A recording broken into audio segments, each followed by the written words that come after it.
በስመ አብ ወወልድ ወመንፈስ ቅዱስ አሐዱ አምላክ አሜን። ሰላም የክርስቲያን ሚዲያ ቤተሰቦች እንደምን ሰነበታችሁ?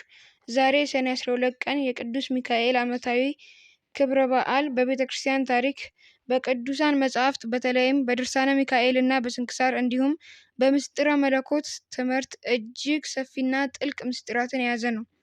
ታሪኩን ከመሰረቱ ጀምሮ እስከ ፍጻሜው ድረስ እያንዳንዱን ክፍል በሰፊው እንመለከታለን። የሰማያቱ ታላቅ ሰልፍ እና የቅዱስ ሚካኤል መሾም። ይህ ታሪክ ፍጥረት ከመፈጠሩ በፊት በሰማያውያን መላእክት መካከል የተደረገውን ታላቅ ፈተና እና የቅዱስ ሚካኤል የድል አክሊል የሚያሳይ መሰረታዊ ታሪክ ነው። የሳጥናኤል መታበይ እና ውድቀት። እግዚአብሔር አምላክ መላእክትን በፈጠረበት በመጀመሪያው ቀን ወይም እሁድ መላእክቱን ሁሉ በብርሃን ዓለም ውስጥ ቆመው ነበር። ነገር ግን ፈጣሪያቸው በአካል ስላላዩት ማን ፈጠረን በሚል እርስ በርሳቸው ይጠያየቁ ነበር። በወቅቱ ከመላእክት ሁሉ በላይ ታላቅ ስልጣንና ክብር ተሰጥቶት የነበረው አስርቱን ከተማ ወይም ነገደ መላእክት እንዲመራ የተሾመው ሳጥናኤል ወይም የብርሃን ተሸላሚ ማለት ነው፣ በትዕቢት ተሞላ። በልቡ ከእኔ በላይ የከበረ ማን አለ? ይህንን ሁሉ የብርሃን ዓለም የፈጠርኩት እኔ ነኝ አለ። ከዚያም አልፎ ድምፁን ከፍ አድርጎ ለመላእክት ሁሉ እኔ ነኝ የፈጠርኳችሁ፣ ከእኔ በቀር ሌላ አምላክ የለም በማለት አወጀ። በዚህ ጊዜ ሰማያት በታላቅ መደናገጥ ሁከት ሆነ። ከሳጥናኤል በታች የነበሩ ብዙዎች መላእክት ወይም የእሱ አገልጋዮች በነገሩ ተሸውደው ለእሱ መስገድና መገዛት ጀመሩ። የቅዱስ ሚካኤል የክራምኤል ጽናት። በዚህ ታላቅ ግራ መጋባት በወቅቱ ክራምኤል ይባል የነበረው በኋላ ሚካኤል የተባለው መልአክ በመለኮታዊው ጥበብና በእውነተኛ እምነት ተነሳ። የሳጥናኤል ክህደት ትዕቢት አይቶ ዝም አላለም። ወደ መላእክቱ ሁሉ ማህበር መካከል በመቆም ታላቅ ድምፅ እንዲህ አለ። በእውነት እንቁም፣ በፈጣሪያችን እስክናውቅና እስኪገለጥልን ድረስ በትህትና እንጠብቅ። ይህ አምላክ ነኝ የሚለውስ ፍጡር ነው እንጂ ፈጣሪ አይደለም፣ እርሱ የተፈጠረ ነው። ይህ የቅዱስ ሚካኤል ጥሪ መላእክቱን ሁሉ አነቃቃቸው፣ ከሳጥናኤል ክህደትና ስህተት ጠበቃቸው። መላእክቱም በቅዱስ ሚካኤል መሪነት በየነገዳቸው ጸንተው ቆሙ። የሰማዩ ሰልፍ እና የሹመት አክሊል ሰኔ 12። በመቀጠልም እግዚአብሔር መለኮታዊና ኃይል ብርሃን ተገለጠ። ሳጥናኤል እና የተከተሉት መላእክት በሙሉ ካደሩበት ብርሃን ክብር ተገፈፉ። ብርሃናቸውም ወደ ጨለማ ተለወጠ። እግዚአብሔርም በቅዱስ ሚካኤል እጅ ኃይልን ሰጥቶ ሳጥናኤልን እና ሰራዊትን በሙሉ ከሰማይ ወደ ምድር ወይም ወደ ጥልቁ ጣላቸው።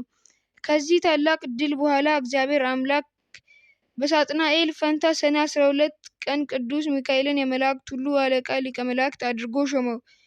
የክብር ልብስ እና የእሳት ሰይፍም ሰጠው። ስሙም ተለውጦ ሚካኤል ተባለ። ትርጉሙም እንደ እግዚአብሔር ያለ ማን ነው ማለት ሲሆን፣ ይህም ሳጥናኤል ትዕቢት የሚቃወምና የእግዚአብሔርን ታላቅነት የሚያሳይ ስም ነው።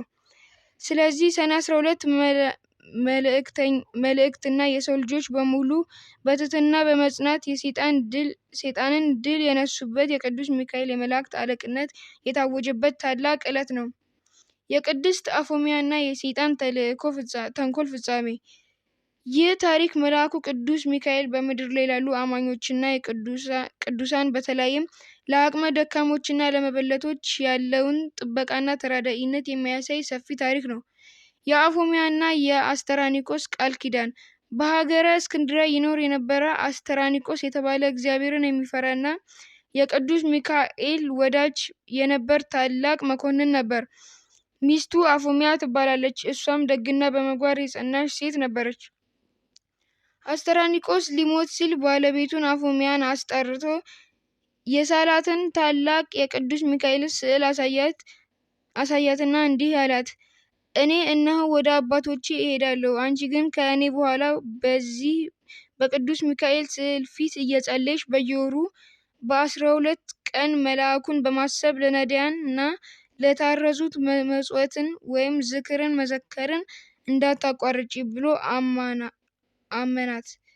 እሷም ቃሉን ተቀብላ ባለቤቷ ከሞተ በኋላ ይህንን መንፈሳዊ ስርዓት በታላቅ ትጋት ትፈጽም ነበር። የሰይጣን የመቅናትና የመፈተን ሴራ። ሰይጣን አፎሚያን ጽናትና በጎ ስራ እጅግ ቀና።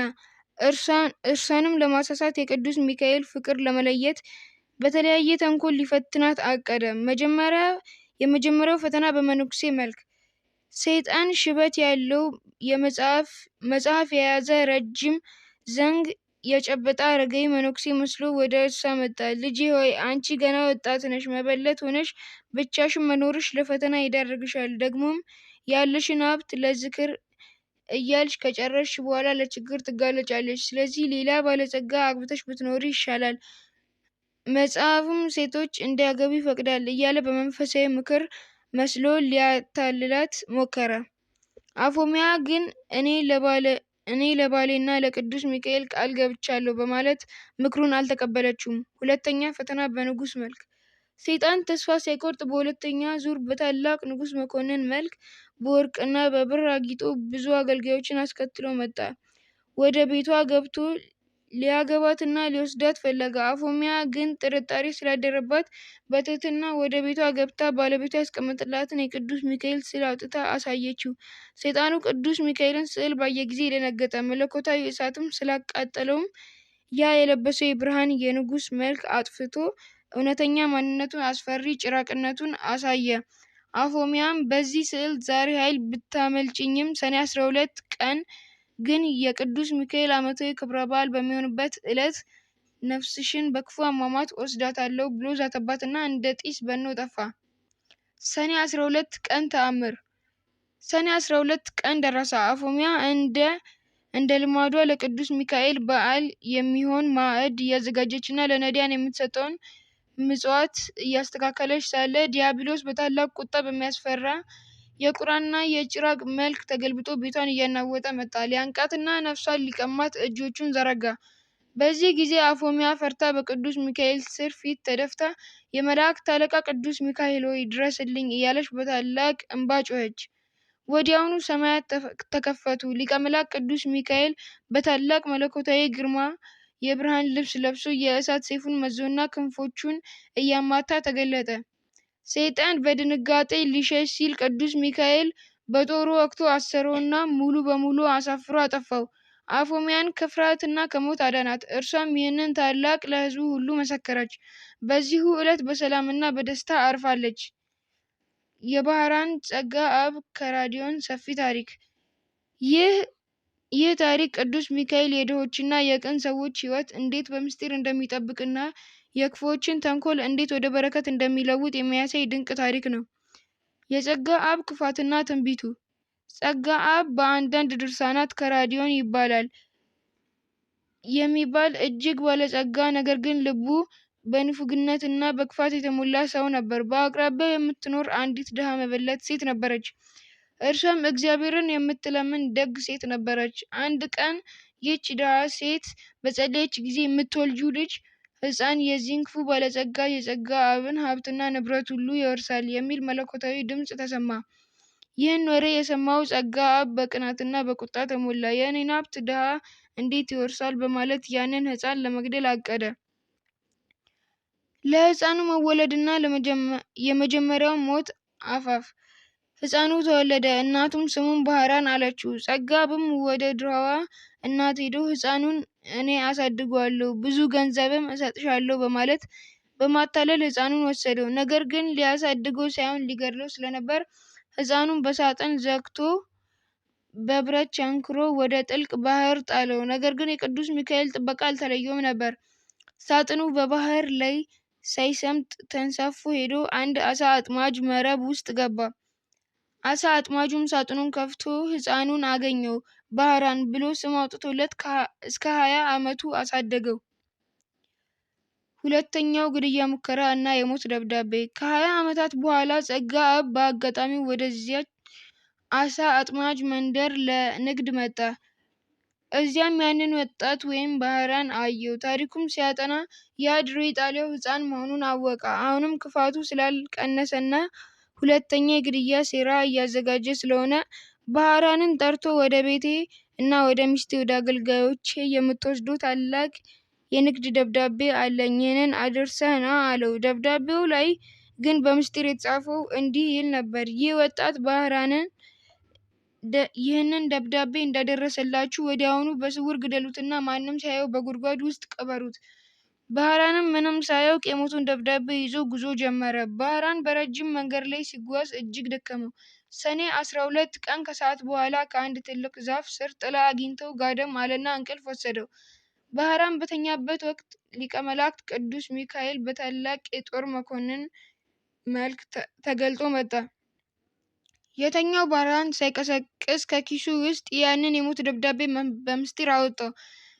ከዚያ ያንን የክፉ ጽሕፈት ሙሉ በሙሉ ደምስሶ በምትኩ እንዲህ የሚል አዲስ ትእዛዝ ጻፈበት።